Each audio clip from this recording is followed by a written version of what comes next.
மொழி இனம் சாதி மதம் உண்டா? மொழி ஒவ்வொரு தேசிய இனத்தின் முகம். நீங்க எந்த நாட்டுக்கு போனாலும் அவன் ஹூ ஆர் யூன்னு கேட்பான். ஐ ஆம் இந்து, ஐ ஆம் கிறிஸ்டியன், ஐ ஆம் முஸ்லிம். இதெல்லாம் மை ஐடென்டிட்டி, இதெல்லாம் என்னுடைய அடையாளம்.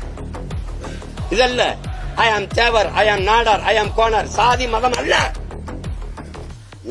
நான் வந்து பிரெஞ்சு, ஐ ஆம் இங்கிலீஷ் தான். ஐ ஆம் பிரிட்டிஷ் கிடையாது, ஐ ஆம் கிறிஸ்டியன் கிடையாது. இங்கிலாந்துல அயர்லாந்து பிரிஞ்சு போனது என்ன பிரிவினையா? பிரிக்கிறார்களா இல்ல விடுதலை போராட்டம்? உன் மொழி இங்கிலீஷ், என் மொழி ஐரிஷ். உன் மொழி உருது, என் மொழி வங்காளம். அப்படித்தானே பாகிஸ்தானத்து மகளது பிடிச்சு. இதை போய் நீ விடுதலை போராட்டத்தை பிரிவினைங்கிற? சிங்களன் தனிநாடு நாங்க கேட்டது பிரிவினை வாதமா விடுதலையா? இது எப்படி சொல்லுவ? அவன் சிங்களன், நான் தமிழன். எனக்கு ஒரு தாயகம் வேணும்னு நான் என் மொழி வழியே தேசிய இனங்கள் நிலங்கள் சாதிய மதத்தையும் மொழி இனத்தோடு ஒப்பிடுவதே அடிப்படை பயிற்சிக்கிறதனும்.